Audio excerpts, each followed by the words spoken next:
Next gen நேர்களே அனைவருக்கும் வணக்கம். நான் உங்கள் ஸ்ரீ சுபம் விஜயகுமார். இன்றைக்கி பார்த்தீங்கன்னா தமிழ் புத்தாண்டில் நாம் பெறுகின்ற நன்மை பயன்கள் என்னென்ன? ஏன் சார் தமிழ் புத்தாண்டு மற்றோட 11 மாதிரி தானே? அப்படி கிடையாதுங்க. உலகில் மாற்றங்கள் எவ்வளோ இருந்திருக்கு, நகை எந்த அளவுக்கு ரேட்டு கூடிச்சு, இப்போ குறைஞ்சிருக்கு. அப்போ அடுத்ததில் மெயினாக பார்த்திங்கன்னா பிளானட்டரி காம்பினேஷன்ஸ் எக்கச்சக்கம் மாறுது. அப்போ உலகில் நிகழ்வே மாறுது, அப்ஸ் அண்ட் டவுன் ஆகுதுங்க. இப்போ போர் இதெல்லாம் நிற்கும். அங்கே போருக்கு எங்களுக்கு என்னங்க சம்மந்தம் சார்? அங்கே போர் இருக்கனால தான் நம்ம வீட்டில் கேஸ் வரல, அங்கே இருக்கனால தான் வீட்டில் பெட்ரோல் போட முடியல. அப்போ உலகில் நிகழ்வுகள் கிரகங்கள் மற்றும் கிரகணத்தை ஒட்டி தான் நடக்கக்கூடிய காலகட்டமாக இருக்கும். இப்பொழுது நடக்கின்ற விஷயங்கள் நம்ம ஒவ்வொரு ராசிக்கும் செய்யும் அற்புதம். முதல் நமக்கு தேவையான அடிப்படை பொருளாதார விருத்திகள் எப்படி இருக்குது, திருமண ரீதியான பாக்கியங்கள் இருக்குமா? நிறைய ஆண் பெண்கள் எங்குகின்ற விஷயம், எங்களுக்கு திருமணம் இல்லைன்னு சொல்லிடுங்க, நாங்கள் வேறு வேலையாக பார்த்துக்குறோம் அப்படின்ட்டு இருக்க மாதிரி. சார் பொருளாதார ரீதியாக பார்த்திங்கன்னா உழைப்புக்கு ஏற்ற ஊதியம் இல்லை என்பது நிறைய பேத்துக்கு. ஹார்ட் ஒர்க் பண்ணுறேன், ஒன்றுமே நாலேஜ் இல்லாதவங்களாம் பெரிய ஆளாக போகிறாங்க, ஏன் நம்மளால் பெரிய ஆக முடியல அப்படிங்கிற கேள்விக்கு பதில் இதாக இருக்குது. பிஸ்னஸ் சார், பிஸ்னஸ்லாம் வேண்டாம் சார் அப்படிங்கிற அளவுக்கு ஒரு சிலர் ஆகிட்டாங்க. ஏன்னா உயர்வின் உச்சமாக இருந்தவங்களாம் இன்றைக்கி வாழ்வின் துச்சம் அளவுக்கு மாற்றிட்டாங்க.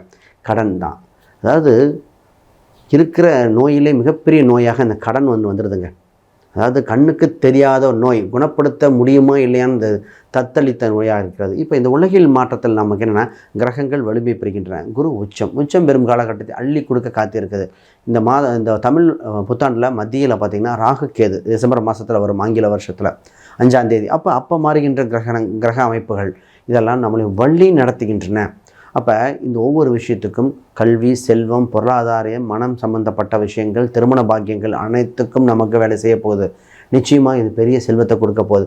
இப்போ தமிழ் புத்தாண்டில் தாங்க சார் மழை வெள்ளம் இருக்கும், விவசாயம் எப்படி இருக்கும், கம்ப்யூட்டர் சம்மந்தப்பட்டது எப்படி இருக்கும், மாணவர்கள் என்ன கல்வி எடுக்கலாம். நிறைய பேத்துக்கு இப்போ முக்கியமான இந்த வருடம் ஆரம்பத்திலிருந்து சார் நம்ம என்ன கல்வி என்ன இது மாற்றிக்கலாம், இந்த சப்ஜெக்ட் எடுத்தால் நல்லா இருக்குமா, இதெல்லாம் தெரிய வேண்டியது.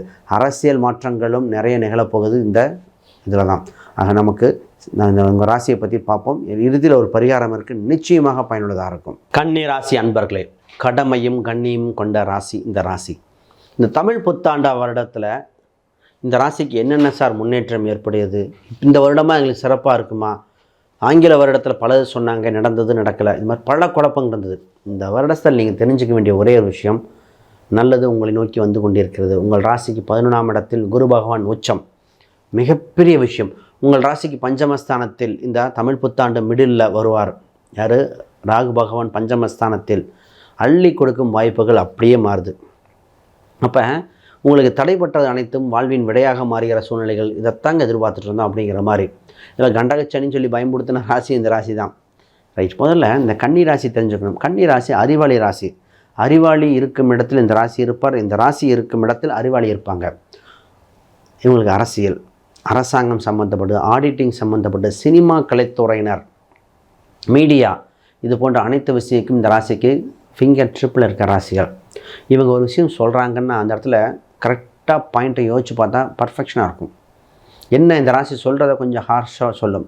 ஏன்னா இவங்க நியர் பர்ஃபெக்டாக இருக்குன்னு ஆசைப்படுவாங்க, அப்போ ஹார்ஷாக சொல்கிற மாதிரி இருக்கும். ஆனால் இவங்க மற்றவங்களுக்கு வழிகாட்டுதலாகவும் இருப்பாங்க, தன்னை வழிகாட்டின மூலம் எப்பொழுதும் கைவிடாத ராசியாக இருக்கும். இந்த தமிழ் புத்தாண்டை பார்ப்போம். இந்த வருஷத்தில் பராபவ வருடம் சொல்லுவாங்க. இந்த வருடத்தில் முதல்ல உங்கள் ராசிக்கு 11ஆம் இடத்துல குரு எப்போ வரும்னு ஏங்கிக்கிட்டு இருக்கிற ராசிங்க. ஃபஸ்ட்டு நல்ல விஷயம் உங்களுக்கு நடக்குது, வேலையில் முன்னேற்றம். அந்த முன்னேற்றம் ஒரு ஏற்றத்தை கொடுக்கின்ற காலகட்டம். அது என்ன சார் நடக்கும்? ஏன்னா உங்கள் ராசிக்கு பஞ்சமஸ்தானாதிபதி 7லிருந்து 6க்குரியரும் அவரே இருக்கும் பொழுது வேலை இருக்குமா இருக்காதா, வேலை செஞ்சு கடந்த ஊழியம் இருக்கா, அப்படி பல இது. ஒரு சிலருக்கு அப்லிஃப்ட் ஆனது, ஒரு சிலருக்கு டவுன்லிஃப்ட் ஆனது. இப்போ தான் தான் செஞ்ச வேலைக்கு உண்டான அங்கீகாரம், தகுதிக்கு உண்டான சூழ்நிலைகள், வேலையில் ஒரு மாறுதல், ஒரு சேஞ்ச் பண்ணி சம்பள உயர்வு பெரிய லெவலில் வர்றது, தான் இருக்கின்ற இடத்துல ஒரு நிரந்தர வாய்ப்பு. அதாவது சார் நிறைய பேர் ஒரு சிலருக்கு அங்கேயே நிரந்தர வேலை வாய்ப்பு, அந்த வேலையை நம்பி ஒரு சில ஃபேமிலி கமிட்மெண்ட் பண்ணுறது, இந்த மாதிரி வந்துடும். அப்போ முதல்ல நல்ல விஷயம். வெளிநாட்டுக்கு பல பேர் கேட்பாங்க, இப்போ யாரும் கேட்கல, ஆனால் சில காலம் கழித்து கேட்பீங்க. நிச்சயமாக வெளிநாட்டு வாய்ப்புகள் உண்டு. அரசு அதிகாரம் சம்மந்தப்பட்ட கவர்மெண்ட் எக்ஸாம் இந்த ராசிக்கு நான் ட்ரை பண்ண சொல்லியிருக்கேன். நிறைய பேத்துக்கு ஸ்டேட் கவர்மெண்ட், சென்ட்ரல் கவர்மெண்ட் சம்மந்தப்பட்ட எக்ஸாம்ஸ் ட்ரை பண்ணி பாருங்கள், நிச்சயமாக அந்த இருக்கும். இதை சொன்னவொடனே தமிழ்நாட்டில் சார் இப்போ தான் எலெக்ஷன் வருது எப்படின்னு, எங்கள் தமிழ்நாட்டில் மட்டுமா தமிழர்கள் இருக்காங்க, அப்போ அந்தந்த ஊரில் இருக்கிற தமிழர்களுக்கும் வாய்ப்புகள் வருது. அடுத்து நேராக நம்ம பேச வேண்டியது திருமணத்துக்கு தாங்க. சார் நிறைய இதில் ஒரு தவறான வதந்தி போயிட்டுருக்கு. 7ல் சனி இருந்தால் திருமணம் இல்லை அப்படின்னு. அப்படிலாம் சொல்லக்கூடாது. 7ல் சனி இருந்தால் திருமணம் நடத்தி வைக்கிற முதலாளம் அவர் தான் இருப்பார். ஏன்னா 7 சனி சம்மந்தப்பட்ட திருமணம் இல்லைன்னா கடகராசிக்கும் சிம்ம ராசிக்கும் திருமணமே இல்லை. ஏன்னா இயற்கையாகவே சனி. இப்போ திருமணம் சம்மந்தப்பட்டு வரும்பொழுது இப்பொழுது தான் காதல் திருமணம், உறவில் திருமணம், திருமணத்தில் இத்தனை நாளாக பண்ணாதவங்க கமிட்மெண்ட் பண்ணக்கூடிய அம்சம் உண்டு. வயது வித்தியாசங்கள் ஒன்று ஏற்ற ரொம்ப ஜாஸ்தியாக இருக்கும், கம்மியாக இருக்கும். அப்போ திருமணம் சம்மந்தப்பட்ட விஷயங்கள் அற்புதமாக இருக்கிறது. நிறைய பேர் 2வது திருமணம் கிடைக்குமா அப்படிங்கிற மாதிரி பல பேர் எடுத்துகிட்ருப்பாங்க. அவங்களுக்கும் திருமணம் சம்மந்தப்பட்ட விஷயங்கள் அனுகூலமாக இருக்குது. ஆனால் இந்த நேரத்தில் 7 சனி வரும்பொழுது திருமணம் முக்கியமாக பார்க்க வேண்டியது நட்சத்திர பொருத்தம், கிரக பொருத்தம், கட்ட பொருத்தங்கள், அந்யூன்ய பொருத்தங்கள், சுகஸ்தான பொருத்தம், இதெல்லாம் இப்போ யாரும் பார்க்கறது இப்போ பார்க்கணும். ஏன்னா 4ஆம் இடம் ரீதியாக பொருத்தம். 4ஆம் இடம் தான் கல்வி, சொத்து சுகங்கள், உடல்நிலைகள், ஆரோக்கியம், இதையும் பார்த்துட்டு திருமணம் பொருத்த வேண்டிய சூழ்நிலைக்கு வந்திருக்கு. ரைட். அடுத்து முக்கியமான பாயிண்ட் உங்களுக்கு, இவங்க குழந்தை சம்பந்தப்பட்ட விஷயம். நிறைய பேர் பார்த்திங்கன்னா குழந்தை இருக்கா இல்லையா, குழந்தை வரமா, எங்களுக்கு தோஷமா அப்படின்னு தெரியலங்க மாதிரி குழந்தை சம்மந்தப்பட்ட நிறைய பேர்த்துக்கு இப்போ தாங்க வாய்ப்புகள் பிறக்கின்றன. அதனால் நிச்சயமாக குழந்தை இல்லாதவங்க ட்ரீட்மெண்ட் சம்மந்தப்பட்டது உங்கள் பஞ்சமஸ்தானத்தை குரு பார்க்கும் காலகட்டத்தில் குழந்தை பாக்கியங்கள் நிச்சயமாக இருக்கின்றன. சுப செய்திகளாக வருகின்ற சூழ்நிலை வந்தாச்சு. இப்போ இந்த ராசிக்கு கடன் இருந்ததான்னு கேட்டால் இருந்ததா, கடன் தலைக்கு மேல் இருந்ததுங்க அப்படின்னு பல கன்னிராசி சொல்லியாச்சு. ஒரு சிலர் சொல்கிறாங்க, சார் இப்போ தான் சார் வாங்கலான்னு போனேன், இப்போ சொல்கிறீங்களே. அப்போ கடன் என்ற ஒரு விஷயம் அது உங்களுக்கு கனவை நிறைவேற்றுகிறதா இல்லை உங்கள் கனவு கோட்டையை சிதைத்து விடுகிறதான்னு பார்க்கணும். அப்போ நாம் கடன் சம்மந்தப்பட்டதை பார்த்து கவனமாக கைப்பற்ற வேண்டியது. ஒரு சிலர் இதுக்காக இடத்த விற்றது, சொத்தை விற்றதெல்லாம் இருக்குது. அப்போ அதை சரி செய்ய வேண்டும். இப்பொழுது உங்களுக்கு கடலிருந்து மீண்டு வர வாய்ப்பு உண்டு. பிஸ்னஸில் கொஞ்சம் அதிக கவனம் செலுத்த வேண்டிய ராசிங்க. என்ன இந்த ராசி அகலக்கால் வச்சிடும், பிஸ்னஸ் நல்லா டெவலப் ஆகிருக்கும், இதை விட்டு இன்னொன்று ஜம்ப் அடித்து அகலக்கால் வைக்கிற மாதிரி இருக்கும். அப்போ அதை சரி செய்ய வேண்டிய சூழ்நிலை வந்திருக்கீங்க. அப்போ இதெல்லாம் பண்ணிங்கன்னா நிச்சயமாக பெரிய லெவலில் பாக்கியம் கிடைக்கக்கூடிய விஷயங்கள் வந்திருக்கு. மிகப்பெரிய முன்னேற்றம் ஏற்படுகிற சூழ்நிலை வந்தாச்சு. வளர்ச்சிகரமாக இருக்கும். இப்பொழுது நீங்கள் முக்கியமாக ஒரு வழிபட வேண்டிய தெய்வமாக இருப்பது காவல் தெய்வங்கள், கன்னி தெய்வங்கள், சப்த கன்னிகள், காவல் தெய்வத்தை வழிபாடு உறுதுணையாக வச்சுக்கோங்க. இந்த வருடம் தமிழ் புத்தாண்டு உங்கள் துணையாக நிற்கும், உங்கள் வளர்ச்சிக்கு உதவிகரமாக இருக்கும். அனைவருக்கும் வணக்கம், வாழ்த்துக்கள். அன்பர்களே, இத்தனை நேரம் பார்த்தீங்கன்னா கோச்சார பலன்கள் தமிழ்ந்து பார்த்தோம். இப்போ கூட கோச்சார பலனோடு தசாபுக்தியும் லக்ன அமைப்பும் மற்ற கிரகமை அமைப்பும் எடுத்தால் இன்னும் துல்லியத்தை நோக்கி போகலாம். பொதுவாக எப்போவுமே ஜாதக ரீதியாக பார்க்கும்போது பார்த்திங்கன்னா அவ்வளோ பலன்கள் வந்துகிட்டே இருக்கும்.